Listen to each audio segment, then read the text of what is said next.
안녕하세요. 스포츠에라입니다. 사랑하는 구독자 및 처음 보신 분들, 고배당 당첨 인증합니다. 실력으로 보여드렸고 어디 누구보다 정확한 정보와 조합으로 매일 무료로 공유해드렸습니다. 스포츠는 매일 있습니다. 비록 매일 맞춘다고 말씀은 못 드리지만 결국 이번처럼 또 한 번 당첨 나옵니다. 조합은 매일 무료로 공유해드리니 함께 당첨되어 우리은행 같이 갑시다. 첫 번째 경기 우리카드 대 한국전력 분석 시작해보겠습니다. 우리카드는 이상현의 코트 리딩을 중심으로 세트 전체 흐름을 안정적으로 설계하며 초반 주도권을 잡는 데 강하다. 알리의 오픈 공격은 여전히 파괴력이 높아 상대 블로킹 라인을 흔드는 가장 강력한 옵션으로 작용한다. 박진우는 중앙에서 속공 타이밍을 정확히 맞추며 세터와의 합이 자연스럽게 이어지고 있어 팀 공격의 중요한 축이 된다. 아라우조는 리시브 안정성이 좋아 세트 운영의 안정감이 유지되지만 최근엔 서브 리턴 흔들림이 나타나면서 연결 템포가 다소 뻣뻣해지는 장면이 많다. 후위 수비에서 위치 교환이 늦어 사이드 라인이 비는 경우가 종종 발생해 긴 랠리에서 리듬이 흔들린다. 공격 루트가 다양하지만 리시브가 한번 불안해지면 템포 조절이 어려워지며 알리 중심의 단조로운 패턴으로 흐르기 쉽다. 세트 초반 흐름은 좋지만 중반 이후 세컨드볼 대응 속도 차이 때문에 득점 기회를 놓치는 경우도 종종 보인다. 알리의 결정력으로 한 번의 분위기를 끌어올릴 수 있지만 전체적인 안정성은 리시브 흐름 따라 좌우되는 편이다. 특히 상대의 강한 서브가 이어질 때는 세터 라인이 흔들려 공격 연결이 느려지는 약점도 있다.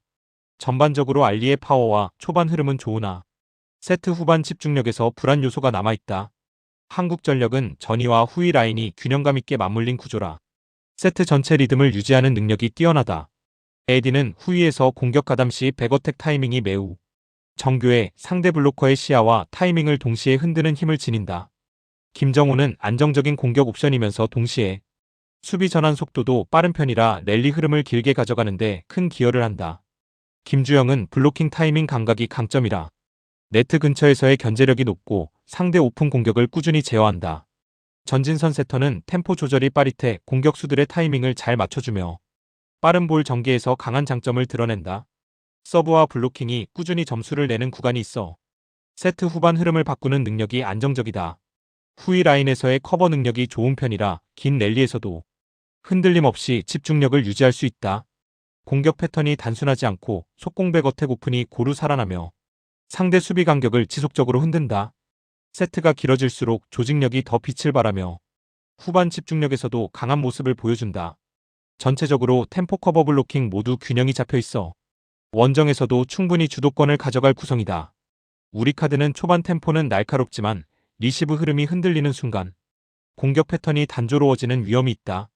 한국전력은 전진선의 템포 조율과 에디의 백어택이 살아나면 세트 중반 이후 흐름을 확실히 가져올 수 있다. 리시브 안정성과 세터 템포 유지력을 비교하면 한국전력이 좀 더 완성도 높은 구조를 가지고 있다. 세트 후반 집중력과 블로킹 타이밍에서도 한국전력의 강점이 확실히 드러날 가능성이 크다. 우리카드가 알리로 흐름을 당길 수는 있지만 전체적인 밸런스는 한국전력 쪽이 더 탄탄하다. 두 번째 경기 IBK 기업은행 대 GS칼텍스 분석 시작해보겠습니다. 기업은행은 빠른 템포보다는 안정된 세트 운영을 중심으로 경기를 풀어가며 초반 분위기를 가져오는데 강점을 보인다. 빅토리아의 강한 스파이크는 흐름을 바꾸는 힘이 있지만 리시브 균형이 흔들리는 순간 세터와의 템포가 어긋나기 시작한다. 킹켈라는 중앙에서 꾸준히 힘을 내고 있지만 포지션 복귀 속도가 다소 느려 상대의 빠른 전환을 버티는데 아쉬움을 남긴다. 이주환은 네트 근처에서의 감각이 뛰어나 수비 구조를 단단히 잡아주는 역할을 맡으며 팀의 안정성을 책임진다. 후위 수비 간격은 상황에 따라 흔들리며 세트 중반 이후 연결 과정에서 실수가 나올 때 흐름을 잃는 경우가 잦다.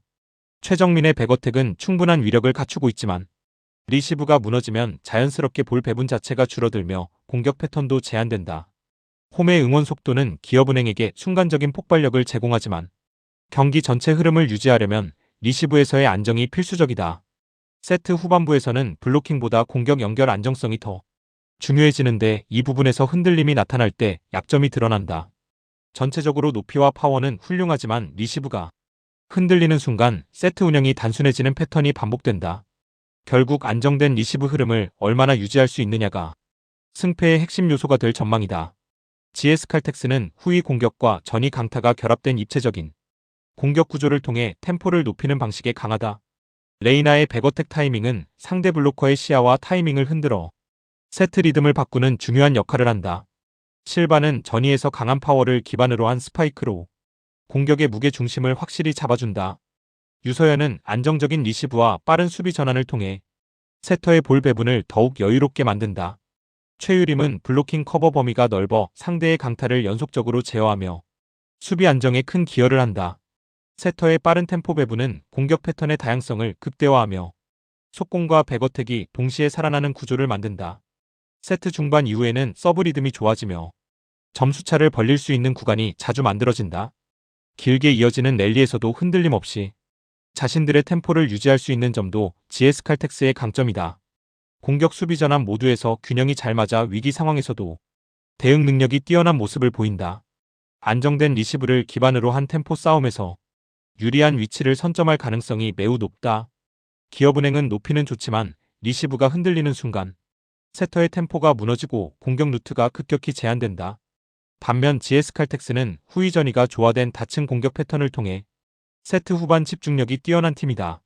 기업은행이 초반 기세를 잡을 수는 있지만 리시브 불안이 길어지면 흐름이 GS 칼텍스로 넘어갈 확률이 높다. GS 칼텍스는 리시브 안정성과 공격 템포 모두가 완성되어 있어 경기 전체 흐름을 원하는 방향으로 가져갈 수 있다. 전체적인 구성과 후위 공격의 완성도까지 감안하면 GS 칼텍스가 한 단계 위의 전력을 갖췄다. 세 번째 경기 일본 대 가나 분석 시작해보겠습니다. 일본은 3-4-3 구조를 유지하며 전방 압박과 빠른 전환을 결합해 경기의 속도를 주도하는 데 능하다.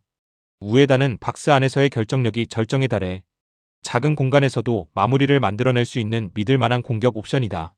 미나미노는 이선에서 하프 스페이스를 유기적으로 점유하며 적절한 방향 전환을 통해 상대 압박 리듬을 흔든다. 이토주냐는 폭발적인 스피드와 정확한 크로스로 일본 공격의 폭을 넓혀주는 핵심 역할을 맡는다. 중원은 짧은 패스 연계가 자연스럽고 압박 회피 능력도 뛰어나 템포 유지가 매우 안정적으로 이루어진다. 최근 브라질전 역전승 이후 팀 전반의 자신감이 크게 올라 전개 속도도 한층 더 살아난 분위기다. 300은 라인 간격 유지가 안정적이고 세컨드볼 회수 후 전방 전환이 빠르며 전술적 완성도가 높다. 전방 압박은 이미 완성된 형태이고 상대의 빌드업을 초반부터 흔들며 흐름을 주도할 수 있다. 짧은 패스와 빠른 방향 전환이 자연스럽게 이어져 홈에서의 공격 템포가 더 강하게 살아날 전망이다. 전체적으로 조직력과 템포 조절 능력 모두 최고의 컨디션을 유지하고 있다. 가나는 4-2-3-1 구조에서 중원 보호를 우선하지만 전진 연결 속도가 느려 템포 싸움에서 불리하다. 조던 아이유는 빌드업에 관여하는 위치가 깊어져 공격에서의 효율이 떨어지는 모습이 자주 나타난다.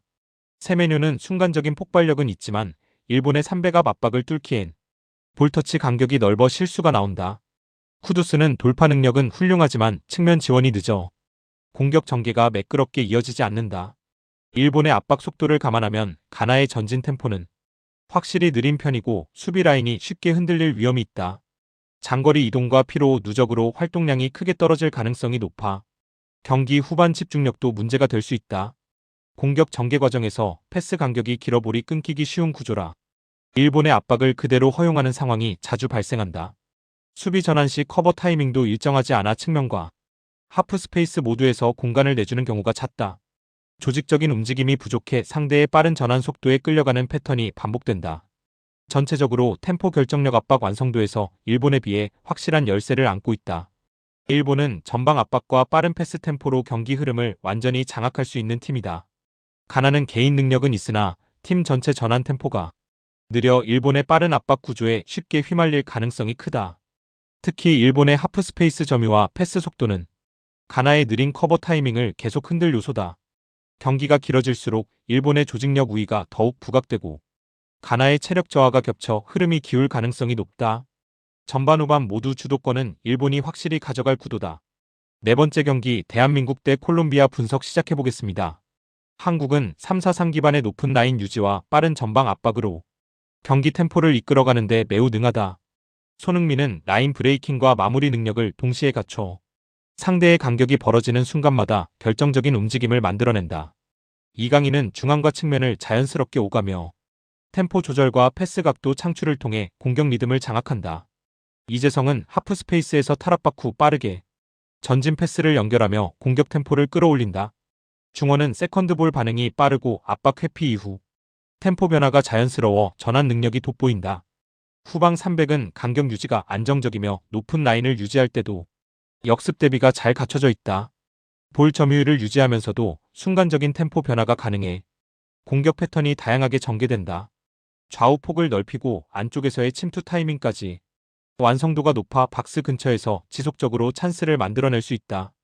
홈 경기의 에너지와 높은 활동량이 결합되면 전체적인 압박 강도 역시 한층 더 올라간다. 전술적 완성도와 템포 유지 능력이 모두 탄탄해 경기 전체 흐름을 안정적으로 장악할 전망이다. 볼리비아는 4-2-3-1 구조지만 이번 원정은 경기력 이전에 컨디션이 가장 큰 변수가 될 만한 상황이다. 한국까지 약 30시간 이상 비행해야 하는 긴 이동과 12회 경유, 시차 문제가 겹쳐 체력 소모가 극심할 가능성이 높다. 알가라냐스는 볼을 오래 잡는 성향이 있어 템포가 느려지고 한국의 압박 앞에서는 쉽게 볼을 잃을 수 있다. 미겔리토는 측면 돌파는 위협적이나 체력 부담이 누적되면 후반부 수비 가담이 크게 떨어질 전망이다. 빌라밀은 중원 전개를 담당하지만 한국의 전방 압박에는 패스 각도가 제한되어 볼 소유 유지가 쉽지 않다. 수비 라인은 커버 타이밍이 느리고 간격 유지가 불안정해 세컨드볼 대응에서도 반박자씩 늦는 모습이 자주 나온다. 전환 속도가 느려 높은 라인을 상대할 때 역습으로 전환할 여지가 거의 없다. 중앙 압박을 받는 상황에서 탈압박 능력이 부족해 경기가 길어질수록 실수가 반복될 위험이 크다. 피로 누적과 경기 리듬의 차이 때문에 후반부에는 수비 조직이 무너질 가능성이 더 크다. 전체적으로 템포 활동량 전환 속도 모두 한국과의 큰 격차가 예상된다. 한국의 빠른 템포와 압박 강도는 볼리비아의 느린 전환 속도와 체력 문제를 크게 흔들 요소다. 볼리비아는 장거리 이동으로 활동량이 제한될 가능성이 높아 한국의 압박 흐름을 감당하기 어려워 보인다. 손흥민 이강인의 조합은 볼리비아의 느린 수비 커버 타이밍을 반복적으로 공략할 것이다. 경기 흐름 대부분이 한국 쪽으로 기울며 점유율과 전방 압박에서 결정적인 차이가 날 전망이다. 전술적 완성도 템포 체력 모두에서 한국의 우위가 뚜렷하게 보이는 경기다.